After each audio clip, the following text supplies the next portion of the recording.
সূরা সাজদা পড়ে সর অভ্যাস আছে, সূরা মুলক পড়ে সর অভ্যাস আছে, ইখলাস ফালাক নাস 3 বার করে পড়ে সম্পূর্ণ শরীরে হাত লাগিয়ে সর অভ্যাস আছে।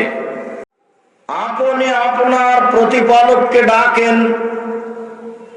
মনে মনে, তাজাররু খিফা, অতীব গোপনে, অতীব বিনয়ে, অদুনাল জাহরে মিনাল কওলে, সরবে নয় নীরবে, উচ্চ স্বরে নয় চুপে চুপে, সরবে নয় নীরবে, বিল গুদুয়ে ওয়াল আসাল, সকালে সন্ধ্যায়, কাবলা তুলুই শামস ওয়া কাবলাল গুরুব, সূর্য ডুবার পূর্বে, সূর্য ওঠার পূর্বে, ওয়ালা তাকুন মিনাল গাফিলিন, অলস হয় না, সাবধান, বেখেয়াল হয় না, অলস হয় না, গাফেল হয় না,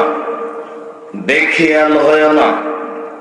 সূরা সাজদা পড়ে সর অভ্যাস আছে, সূরা মুলক পড়ে সর অভ্যাস আছে, ইখলাস ফালাক নাস 3 বার করে পড়ে সম্পূর্ণ শরীরে হাত লাগিয়ে সর অভ্যাস আছে, আয়াতুল কুরসি পড়ে সর অভ্যাস আছে, সূরা বাকারার শেষ 2 আয়াত পড়ে সর অভ্যাস আছে। আজকে ভালো লাগে না, আজকে একটু শুয়ে যাই, এই ঢং দেখাবেন না। বুঝাতে পারিনি কথা। শেষে আল্লাহ বলছেন জরুরি আদেশ, গাফেল হবা না, বেখেয়াল হবা না, অলস হবা না। তোমার অভ্যাস আছে ইখলাস ফালাক নাস 3 বার পড়া সর সমাতে, আজকে কেমন কেমন লাগছে বলে শুয়ে যাচ্ছ কেন? আগে পড়ো, তারপরে জীবন বাজি রেখে পড়ো। ইবাদত কাজ সামাজিক কাজের চেয়ে অনেক অনেক অনেক কঠিন। সকাল 10টায় দোকান খুলেছি, রাত 10টায় বন্ধ করব, 12টা পর্যন্ত হিসাব নিকাশ মিলাবো। বউ খুব অসন্তুষ্ট, বউ বলছে তোমার হিসাব নিকাশ রাখো, তোমার ব্যবসা বাণিজ্য কিছু বলেছি, তুমি আমার সাথে কথাই বলো না। সবকে জীবন বাজি রেখে আপনি দুনিয়াবি কাজ করছেন।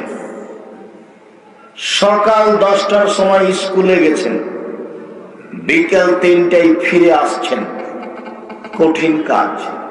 চাষি জমি চাষ করতে ফজরের সালাতের পরে গেছে, মাগরিবের সালাতের পরে আসলো, কঠিন কাজ। আবার জমি চাষ করতে গিয়ে লুঙ্গি গুটিয়ে দেয়, লুঙ্গি গুটানো বুঝেন, অনেক পরিশ্রম করে। আল্লাহ তাআলা বলছেন এই কাজ যত কঠিন, ইবাদত তার চেয়ে অনেক অনেক অনেক বেশি কঠিন। মহান আল্লাহ বলেন ফাইদা ফারাগতা ফানসব ওয়া ইলা রাব্বিকা ফারগাব, আপনি যখন দুনিয়াবি কাজ থেকে অবসর হবেন তখন কঠোর শ্রমে আত্মনিয়োগ করুন। ইবাদত কঠোর ও কঠিন কাজ, এই কাজে নেমে পড়ুন, কঠিন কাজে নেমে পড়ুন। আর আপনি আমাকে যা বলবেন তা বিনয়ের সাথে কান্নাকাটি করে বলুন। ইবাদত যারা বলছে হালকা, ঠিক বলেনি। রাত 3টায় উঠতে হলে রাত 10টায় ঘুমাতে হবে, জরুরি নীতি। তাহলে আপনি 5 ঘন্টা ঘুমিয়ে রাত 3টায় উঠে সুন্দর করে ওযু করে 2 রাকাত সালাত আদায় করে আল্লাহকে কিছু বলতে পারবেন। প্রতিদিন টিকিয়ে রাখা এটা খুব কঠিন। সূরা ইখলাস 3 বার পড়বেন সকালে, এই কাজটা টিকিয়ে রাখেন 1 সপ্তাহ, দেখি পারেন কিনা।